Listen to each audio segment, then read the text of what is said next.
Hi hello నమస్తే. నేను మీ కట్టా కార్తీక్. మహానాడు వేదికగా సంచలనాలు జరగబోతున్నాయా? మే 28 మహానాడు వేదికగా ఏం జరగబోతోంది? కడప వేదికగా ఇంకా చెప్పాలంటే జగన్ తన కంచి కోటగా భావిస్తున్నటువంటి తన జిల్లా కేంద్రం కోటగా మహానాడు జరగబోతోంది. అనేకమైన సంచలన నిర్ణయాలకి వేదిక కాబోతుందని జరుగుతున్న ప్రచారంలో నిజమెంత మాట్లాడుకునే ప్రయత్నం చేద్దాం, విశ్లేషించుకునే ప్రయత్నం చేద్దాం. నాతో ఉన్నారు ప్రముఖ రాజకీయ విశ్లేషకులు లలిత్ కుమార్ గారు. సార్ నమస్కారం. నమస్తే కార్తీక్. సార్, రాబోయే మహానాడు అనేక కీలక నిర్ణయాలకు వేదిక కాబోతుంది. టీడీపీ ప్రస్థానంలోనే చాలా కీలకమైనటువంటి మైలురాయిగా రాబోయే మహానాడు నిలవబోతూ ఉంది. అవును. అందులోనూ జగన్ తన కోటగా భావించే కడప వేదికగా మహానాడు జరగబోతుందని ప్రచారం నడుస్తోంది. ఏంటి నిజమేనా? వాస్తవం అది. ఎందుకంటే ఈ టీడీపీకి సంబంధించిన ఈ మహానాడు ప్రోగ్రాం వాళ్ళకు ఒక పండగ లాంటిది ఆ పార్టీకి. అవును.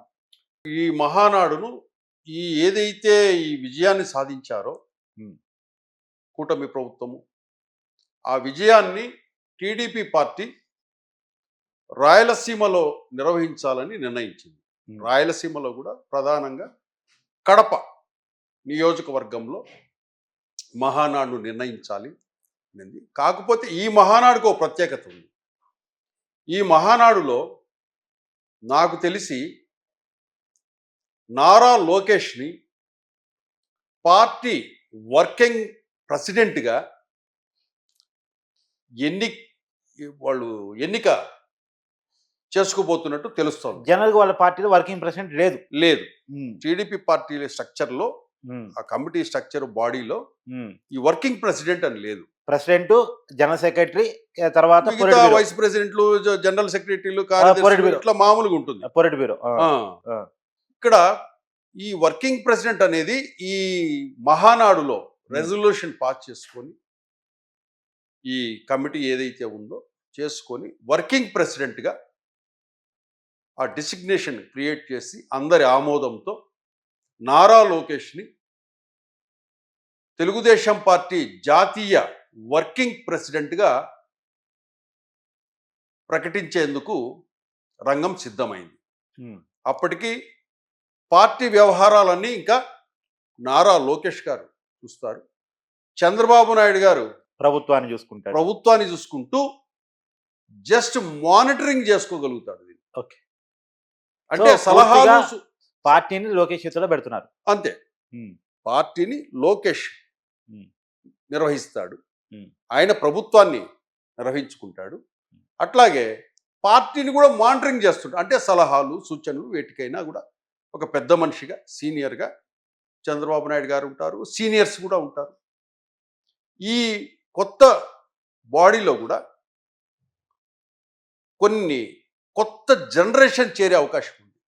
ఓకే. నారా లోకేష్ ఎప్పుడైతే వర్కింగ్ ప్రెసిడెంట్ అవుతాడో ఆ పార్టీలో కూడా కీలకమైన పోస్టులు ఏవైతే పదవులు ఉన్నాయో ఆ పదవుల్లో కొత్త జనరేషన్ వచ్చి చేరే అవకాశం బాగా ఉంది. అప్పుడు రాబోయే 40 ఏండ్లకు ఈ లీడర్షిప్ రెడీ అయ్యి అంటే ఆ పార్టీ కొత్తగా మళ్ళీ ఉద్భవించినట్టే. నారా లోకేష్ వర్కింగ్ ప్రెసిడెంట్ అయిన తర్వాత రామ్మోహన్ నాయుడు, కమిటీ వీళ్ళందరూ వస్తారు. వీళ్ళందరితో అన్ని సామాజిక వర్గాలతో కలిపి ఒక న్యూ జనరేషన్ నారా లోకేష్ చేతిలో రాబోతుంది.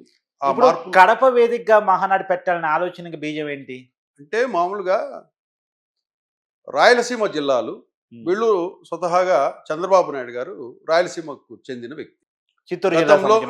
గతంలో తిరుపతిలో వాటిలో కూడా కండక్ట్ చేశారు. అవును. ఇప్పుడు ఏంటంటే ఒకసారి చేశారు కదా, రాయలసీమ ప్రాంతంలో కొంచెం ఈసారి మంచి రిజల్ట్స్ వచ్చింది. అవును. టీడీపీ పార్టీకి ఈ రిజల్ట్స్ వచ్చిన నేపథ్యంలో అక్కడ ఉన్న నాయకులు అడిగి ఉండొచ్చు, అంతేనా జగన్ ఏమైనా టార్గెట్ చేద్దాం, జగన్ రాజకీయ సిద్ధమైనటువంటి రాయలసీమలో ఆ పార్టీని లేకుండా చేద్దాం, అక్కడ పసుపు జెండాలతో అలచడి చేద్దామన్న ఏమైనా వాతావరణం క్రియేట్ చేద్దాం? అట్లేం లేదు. ఇక్కడ ఏంటంటే నాయకులు ఏం చేస్తారంటే, ఇప్పుడు ఆల్రెడీ మనం మిగతా ప్రాంతాల్లో చేశారు. అవును. ఇప్పుడు రాయలసీమలో ఒకసారి చేద్దాం, ఎక్కువ సీట్లు బాగా మనకు రాయలసీమ నుంచి వచ్చాయి. అవును. ఇవిదో కడపలో కూడా మెజారిటీ ఇవి వీళ్ళు వచ్చారు. ప్లస్ ఎక్కువ మంది రెడ్డి సామాజిక వర్గం వాళ్ళే గెలిచారు. అవును. కాబట్టి వీళ్ళంతా ఏం చేశారంటే, అన్న మనం కడపలో నిర్వహించండి అని కోరుతారు వాళ్ళు సహజంగా. ఉమ్, ఎందుకంటే నిర్ణయం డైరెక్ట్గా పార్టీ చంద్రబాబు నాయుడు ప్రకటించారు. ఎక్కడ చేస్తే బాగుంటుంది ఆలోచించండి అంటాడు. ఉమ్, దానికి ఒక మహానాడు కమిటీ ఒకటి ఉంటుంది. వాళ్ళందరి సలహాలు సూచనలు తీసుకుంటారు. ఆంధ్రప్రదేశ్ భౌగోళిక పరిస్థితిని బట్టి గతంలో ఎక్కడెక్కడైతే చేసాం ఇప్పుడు ఎక్కడ చేయొచ్చు ఉమ్. అంటే అదొక కృతజ్ఞతా సభ అని కూడా చెప్పుకోవచ్చు రాయలసీమకు. Okay okay okay. ఉమ్, మనకు మన పార్టీని ఆదరించి ప్రజలు ఓట్లేశారు, మనకి ఇంతమంది ఎమ్మెల్యేలు ఇచ్చారు రాయలసీమ నుంచి అవును. అనే ఉద్దేశంతో ఇదే మహానాడును ఒక కృతజ్ఞత సభగా కూడా వీళ్ళు పెట్టి ఉండొచ్చు. అవును అవును అవును. పెట్టి రాయలసీమ ప్రాంత అంటే వాసులకంతా గతంలో కృతజ్ఞత. కేవలం 3 ఎమ్మెల్యేలు మాత్రమే ఉన్నారు. ఈసారి పెద్ద ఎత్తున ఎమ్మెల్యేలు గెలిచారు. అవును ఆ కడప జిల్లాలో కూడా 7 ఎమ్మెల్యేలు కూటమికి, 3 ఎమ్మెల్యేలు వైసీపీ. అవును. కాబట్టి ఉమ్, కృతజ్ఞత సభ కూడా అనుకోవచ్చు మనం. కృతజ్ఞత చెప్తూ ప్రజలకి మహానాడును కూడా 2 రోజులు నిర్వహించుకొని ఆ పార్టీకి సంబంధించిన కీలకమైన నిర్ణయం నారా లోకేష్ను వర్కింగ్ ప్రెసిడెంట్గా అందరూ ఏకగ్రీవంగా ఎన్నుకునే ప్రక్రియ కూడా అక్కడే ముగిస్తారు.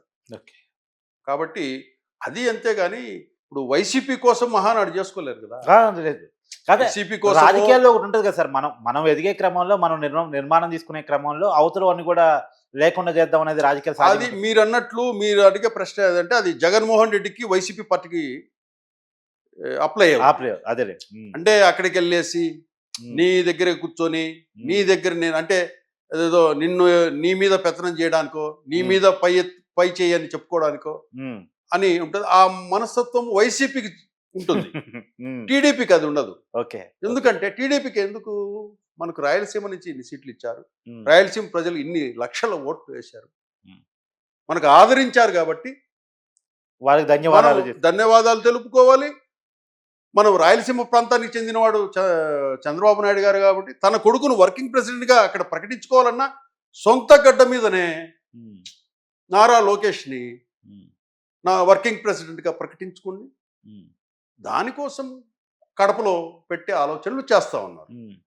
అది కాదు, అంతేగాని కడప వేదికగా ఇగో నీకు రాబోయే కాలంలో మొగుడు లోకేష్ అని చెప్పి జగన్కి హెచ్చరించడం మాత్రం కాదంటారు. చిచ్చి ఇక్కడ ఒకటి ఇవన్నీ హెచ్చరికలు ఇవన్నీ కూడా అది బయట అట్లా అనుకుంటారు కానీ ఇప్పుడు జగన్మోహన్ రెడ్డిని ఆలోచించే స్థితిలో వీళ్ళు లేరు కదా. Okay okay okay. జగన్మోహన్ రెడ్డిని ఆలోచించే స్థితిలో కూటమి వీళ్ళు టీడీపీ వాళ్ళు లేరు. జగన్ శ్రేయ పడిపోయిందంటే అదే ఏదైనా కూడా కొద్ది రోజులు నడుస్తుంది. అదే మళ్ళీ జగన్మోహన్ రెడ్డి ఎదగాలంటే కనుక కొన్ని కార్యక్రమాలు చేపట్టాలా, ప్రజలతో మమేకం కావాలా, తను ఏం తప్పులు చేశాడో ఒకసారి రివైజ్ చేసుకోవాలా, తను